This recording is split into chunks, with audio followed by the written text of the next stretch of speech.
चलिएगा, इस श्लोक का उच्चारण करेंगे और आनंद लेंगे। आपाद कंठ मुरु श्रृंखल बेष्टितांगा,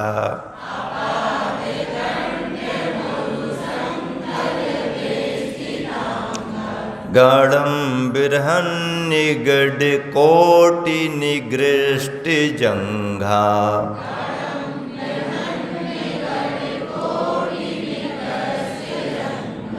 त्वन्नाम मंत्र मनीषम मनुजा स्मरन्तः,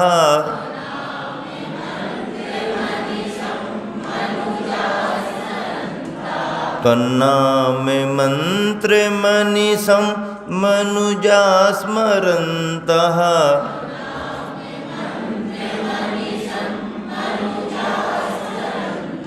सद्या स्वयं विगत बंध भया भवन्ति,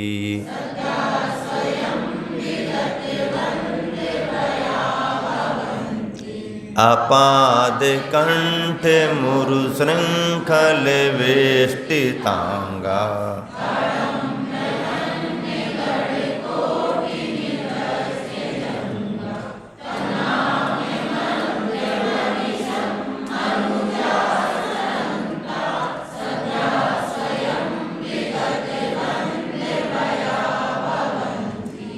आचार्य प्रवर मानतुंग स्वामी कह रहे हैं और उनकी अवस्था भी इस श्लोक में दर्शाई गई है। स्वयं की स्तुति में, स्वयं के काव्य में, स्वयं के भावों से वो अवस्था दर्शाई जा रही है जो उनके जीवन में घटित हुई थी। कथानक सभी को मालूम है। किस राजा के शासनकाल में किस तरह का वातावरण बन गया। आचार्य प्रवर के लिए सच्चाई बतलाने के लिए आदेश जारी किया गया, राज दरबार में आने से इनकार किया तो राजाज्ञा से जबरन बेड़ियों में, सांकलों में बांध करके उनके लिए कारागृह में डाल दिया गया। कितना बड़ा घोर उपसर्ग उस समय हुआ होगा। राजतंत्र के परिणाम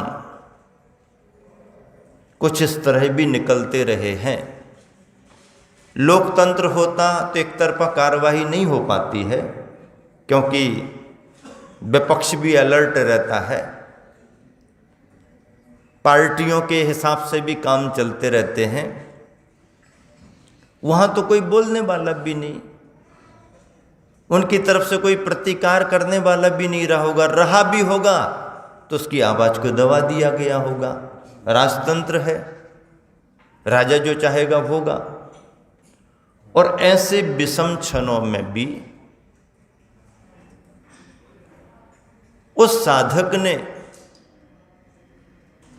किसी के लिए दोष नहीं दिया, कोई प्रतिकार नहीं किया, सच्चाई रखने की कोई भावना भी नहीं रखी, क्योंकि उन्हें अपने अंतरंग पर विश्वास था, क्योंकि उन्हें ये मालूम था कि सच्चाई तो सच्चाई ही है। और उन्हें ये भी विश्वास था, ये भी वो जानते थे कि सत्य के लिए प्रताड़ित तो किया जा सकता है पर कभी पराजित नहीं किया जा सकता। सत्य को प्रताड़ित, परेशान किया जा सकता है, लेकिन कभी पराजित नहीं किया जा सकता। आचार्य समंतभद्र के सामने भी जब उपसर्ग की स्थिति बनी थी तो उन्होंने कह दिया था, आप कह रहे हो झुकने के लिए, आप कह रहे हो नमन करने के लिए, देख लो, विचार कर लो आप।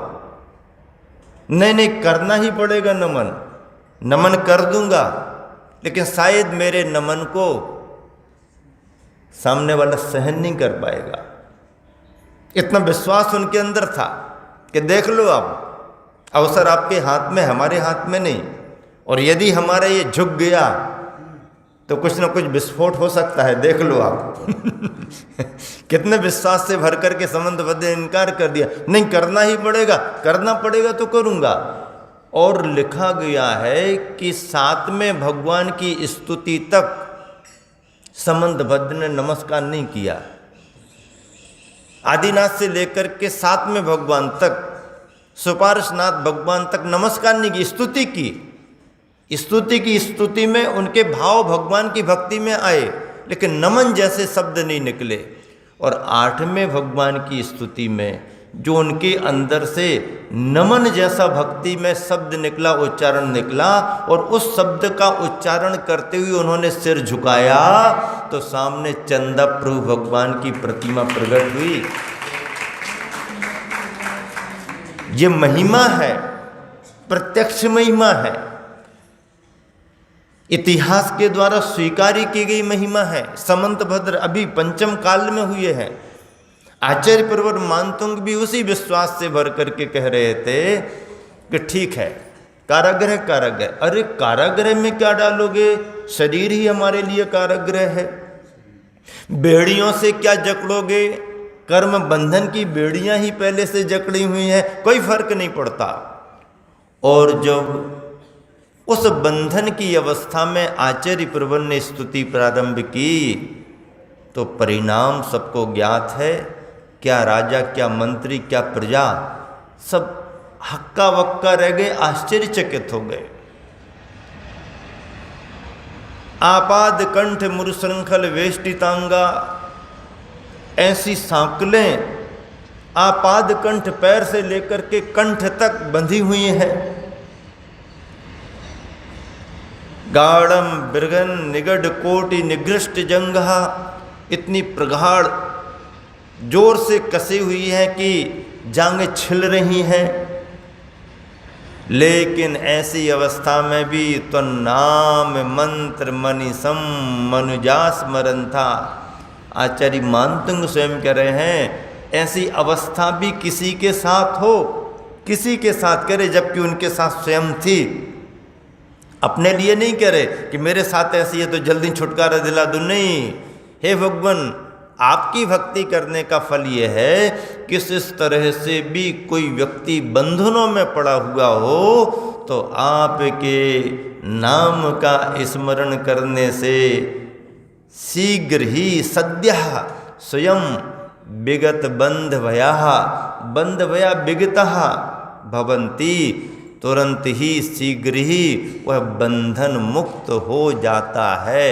कह रहे हैं कि कोई भी यदि बंधा हो तो आपकी भक्ति करने से बंधन मुक्त हो जाता है। और यहाँ पर उनके साथ स्वयं बंधन मुक्त होने की अवस्था बनती जा रही। इस श्लोक में सामर्थ्य के रूप में कहा है बंधन विमोचक, ये श्लोक है। नाम जाप से बंधन मुक्ति इस श्लोक का भाव है। और इसमें रिद्धि मंत्र है ओम ह्रीमरहम शर्पी शराबी रस रिद्धे, शर्पी शराबी रस रिद्धि प्राप्तेभ्यो नमः अर्घ्यम नरपान्ते। सर्पी शराबी रिद्धि, रस रिद्धियों में ये सब नाम आते हैं। सर्पिस घी को कहते हैं। नीरस रूखा सूखा भी भोजन हो और सर्पी ही रस रिद्धि वाले मुनिराज का यदि कोई वहाँ आना हो गया और उनका स्पर्श हो गया तो वो सारा का सारा नीरस भोजन भी घृत की तरह पकवान जैसा बन जाए, इस रिद्धि का प्रभाव है।